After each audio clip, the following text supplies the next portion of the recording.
Welcome back to the Gentleman's Gazette. In today's video, we'll discuss 25 style terms with which every gentleman should be familiar.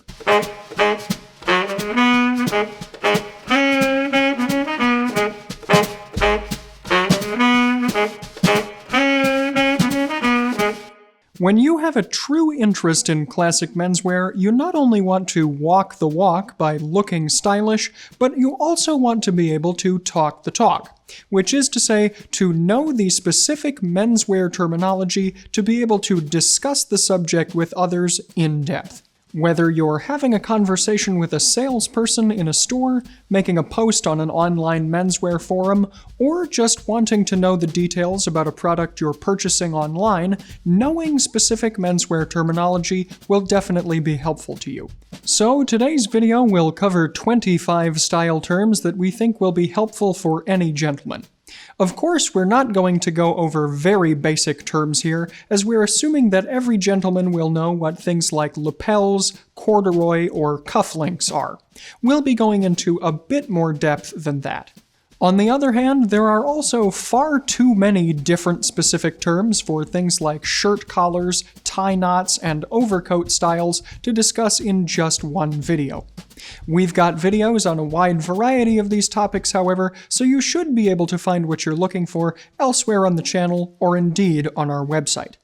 Therefore, what we'll cover today are terms that are commonly used in menswear circles, but not necessarily understood by everyone.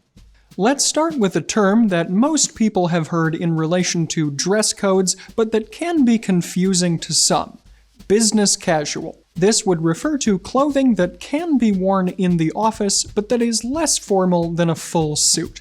Essentially, this boils down to something like a dress shirt and pants, including something like chinos, but usually not jeans. It could include an outer layer like a sport coat or a sweater, but you might forego the necktie. And if a tie is worn, it will usually have a more casual texture like a knit or a grenadine. The final point we'll make here is that business casual is still worn with leather dress shoes and never with sneakers. For more information on business casual, you can consult our full guide here, and if you'd like to learn more about the closely related term smart casual, our dress code primer video should have you covered. Number 2 is a term that you're likely to hear a lot in the online menswear world: Sprezzatura. This is an Italian term, first used during the Renaissance, to describe looking elegant without making it appear like you're trying too hard to do so. In other words, you give the impression that you're not worrying too much about looking perfect. This could be manifested by doing something like leaving some of the buttons undone on your cardigan, or not putting the back blade of your tie through the keeper loop and just letting both blades hang freely. Essentially, it communicates a vibe of looking elegant and nonchalant at the same time. Looking comfortable but not sloppy in your clothes can take some time to master, but now that you're familiar with the overall theory, you should be able to work on it. Next up, let's look at some technical terms that are specific to different types of clothing. Term number 3 is a bit of a twofer here, as we're covering both blazers and sport coats. It may seem obvious at first what a blazer or sport coat is, but in fact, these two terms don't describe the same thing, even though stores will often use them interchangeably. Yes, both are tailored jackets that are typically worn with trousers in a different fabric or color, but most of the time, what you'll see referred to as a blazer is going to be a sport coat. A blazer is the more formal of these two jacket styles, usually in a solid color, although it can sometimes have striped patterns. Typically, though, a jacket with any other type of pattern is going to be a sport coat. A blazer has contrasting buttons, often in metal, and will sometimes have a crest on the chest pocket. This is because blazers have historically been associated with yachting clubs and other kinds of exclusive organizations. For more in-depth information on all of the differences between blazers, sport coats, and suit jackets, you can check out our video on that topic here. Whether you're dealing with a blazer, sport coat, or suit, jackets are probably the most complex garment in menswear, and as such, they have many specific terms associated with them. This leads us into term number 4, the odd jacket. Generally, when we hear the word odd today, we think of something strange, weird, or unusual. But this is a more traditional sense, which is to say that an odd jacket, or indeed odd trousers, are simply garments that are not originally part of a set. They're individual garments and can therefore be mixed and matched with others. So, because blazers and sport coats are their own garments, they're both naturally odd jackets. And while a suit jacket is part of a suit, a matching set, it can also be worn as an odd jacket if worn with odd trousers. One of the most important things to consider when you're buying a jacket of any type is term number 5 on our list, canvas. This describes an inner flexible layer, usually made of wool and horsehair, that will sit between the outer visible fabric of the jacket and the lining inside. The canvas helps a jacket to mold closer to the shape of your own body while you're wearing it. Half canvas will cover just the chest area, whereas full canvas will come all the way down the front of the jacket. The opposite of this is term number 6, a fused jacket. In fused jackets, various materials are glued to the underside of a jacket's outer fabric in order to help stiffen it. Unlike canvassing, fusing doesn't always shape well to the body, and it can eventually make a jacket look unsightly as it comes undone, leading to puckering and warping over time. Generally speaking then, a fused interlining will be a sign of a cheap jacket. Speaking of linings, the actual lining that you can see when you hold a jacket open is term number 7, Cupro. It will often look like silk, but it's generally more durable. You may also hear this lining referred to as Bemberg, which is in fact a brand of Cupro. It's often called the king of linings and is definitely preferable to cheaper alternatives like polyester. When you're considering the fit of a suit, term number 8, drop, is definitely one you'll want to know. This refers to the difference in inches between a jacket's chest measurement and the measurement for the waist of the trousers. The standard drop size is a 6. So, for example, if you have a size 40 regular jacket, the standard trousers are going to be in a 34 waist size. The higher the drop measurement, the more likely it is that the suit will be slim fit, as there will be a greater difference between the chest and waist measurements. As far as the appearance of a jacket goes, term number 9, gorge, is also an important feature. This is the point where a jacket's collar and its lapel connect together, usually forming a notch on many jackets, but of course, countless other lapel styles do exist as well. If the gorge is high up, as it is on modern jackets, this is usually to create an impression of height or to make your chest look broader. A lower gorge, meanwhile, is a sign of a more classic and traditional jacket and should make your shoulders look wider. As the menswear movement has grown in recent decades, some features that used to be hallmarks only of high-end jackets are now more mainstream. One example of this would be term number 10, surgeon's cuffs. This term describes functional buttons on the sleeves of a suit jacket and dates to the 19th century, when surgeons would operate still wearing their jackets and wanted to make rolling up their sleeves easier.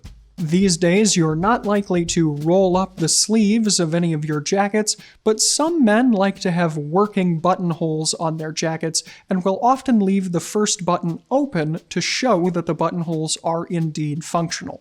However, as we've said, this is a feature that while once exclusive is now more mainstream, so a jacket with working cuffs doesn't necessarily mean that it is high-end. In fact, having a ready-to-wear jacket with surgeon's cuffs might actually make it harder to alter the sleeve measurements if you need to, so this may be something to shy away from unless you're having a jacket made bespoke. Term number 11, 3-roll-2, is a bit of a strange one, but it describes how a jacket is buttoned. Traditionally, most men's jackets will have either 1, 2, or 3 buttons, although jackets with more do exist.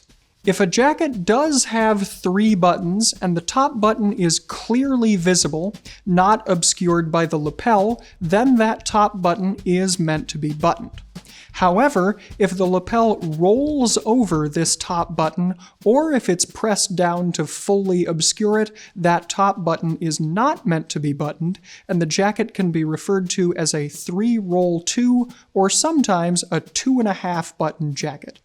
Two terms that go closely together here, number 12 is tweed and number 13 is Donegal. When it comes to fabrics that make up sport coats, things like cotton, linen, wool, and silk are well known. But if a jacket is made out of tweed, what is it actually made from? Tweed is not a fully unique fiber, but actually a kind of rough wool that originated in Scotland and Ireland as a kind of hard-wearing cold-weather cloth. Tweed is tough and tear-resistant while also resisting moisture, which makes it an ideal choice for wearing out in the countryside when the weather is less than ideal. You may also have heard of Donegal. This is a type of tweed where different colored yarns are woven into the main yarn. The result is a vivid speckling that's definitely eye-catching and handsome. Donegal is named after the county in Ireland where it first originated. For more information on the curious and compelling history of tweed, you can find our video here. Next up are some terms for ties. We'll start with number 14, grenadine. In a similar fashion to tweed, grenadine refers not to a specific type of fiber, but rather to a weaving process. Grenadine is silk that is woven in a special way on old looms. The resulting ties have a gauzy, open weave, and they're a great alternative to smoother printed silk ties because they can be dressed up or down depending on the outfit. A lesser-known form of printed tie is term number 15, madder, also called ancient madder. It's named after a plant whose roots have been used to dye silk for thousands of years. Natural madder dye resulted in a vivid red color, but it has now been synthesized and can be produced into a range of other bright color options. The silk is also treated in a specific way before it's dyed, and the result is a distinctive, chalky hand feel. Madder ties are most commonly made in either paisley or repeating geometric patterns.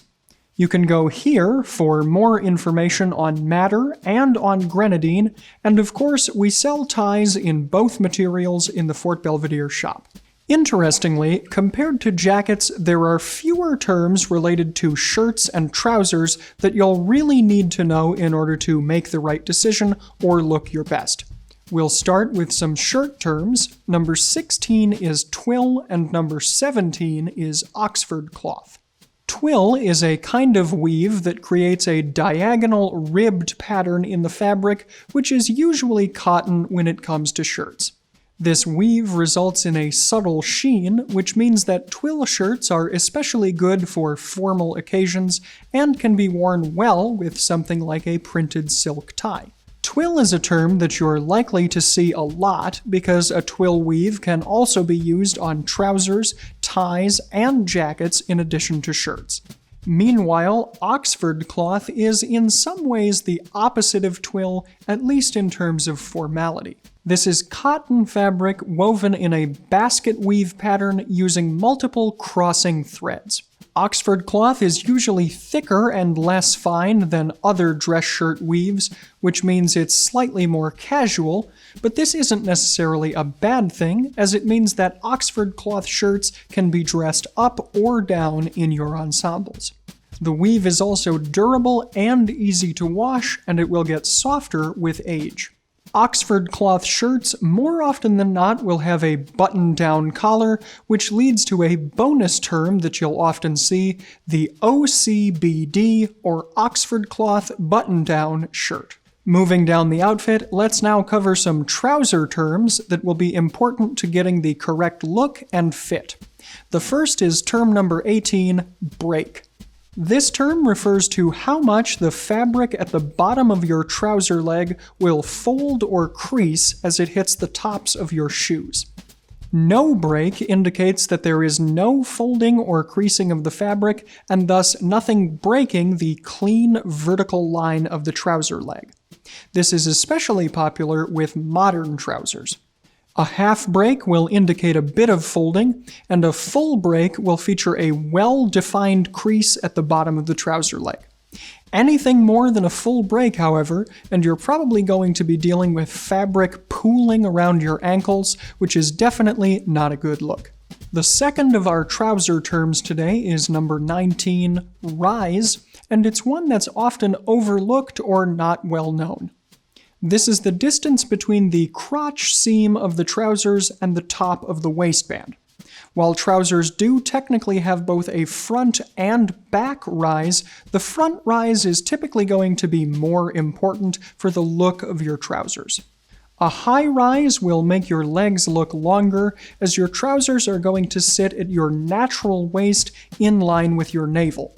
This is a more traditional style, in contrast to more modern styles which favor a lower rise. The pants will typically sit around the hips and will make your legs look shorter overall. What rise you'll want to wear depends somewhat on taste as well as on your proportions, but if you're going for a traditional look and don't want any of your shirt to be exposed underneath your buttoned jacket, a medium to high rise will probably be best. Our final terms today all deal with footwear. As with jackets, shoes have a number of highly technical things that go into their construction, so it's not surprising that there are a number of related specific terms. An important term to remember when discussing shoes is our number 20 pick, the welt. The welt is a narrow strip of material holding the shoe together. Traditionally, it's made of leather, but it can be made of rubber or plastic as well, and it essentially acts as a gasket between the upper and the sole of the shoe. The most well-known shoe construction process to feature a welt is Goodyear welted construction, which uses a machine to make a curved stitch through the upper insole and the welt. This type of welt stitch can also be done by hand, where it's then most correctly called a hand welt, whereas a Goodyear welt is technically done only by machine. Some construction methods, meanwhile, don't make use of a welt, like the other major method, Blake construction. This is instead held together by a stitch which runs through the insole and the upper to the outsole. Several other stitching methods do exist, such as the Blake rapid stitch, which allows for an extra outsole to be put on. Norvegese, or Norwegian construction, which also features no welt, has the upper turned outward and running parallel with the outsole, and has both an outsole stitch and an inner Norwegian stitch. And storm welting, which is its own method, but it borrows elements from both Goodyear welting and Norwegian and can be executed either way. This can all be a bit confusing, especially since modern Goodyear welting also makes use of a rapid stitch for sturdier construction, but in the broad strokes, know that a Goodyear constructed shoe features a welt, whereas a Blake constructed shoe does not. By the way, not all shoes have this type of welted construction, and cheaper shoes in particular are going to have what's called cemented construction, whereby the shoe's sole is simply glued to the upper. As you can imagine, this isn't a very high-quality method and is typically just going to be found in cheap shoes that will wear out quickly. Italian shoes tend to feature Blake-stitched soles, whereas English and American shoes will typically feature a Goodyear welt. There are exceptions, of course. Blake soles are cheaper and more flexible to break in, but if they experience too much wear, repairing them can be a bit more difficult. Meanwhile, Goodyear welted soles are more sturdy and therefore usually more expensive. However, if you really love your pair of shoes, having a Goodyear welt means that they can be more easily re-soled multiple times, so you'll be able to wear them for longer.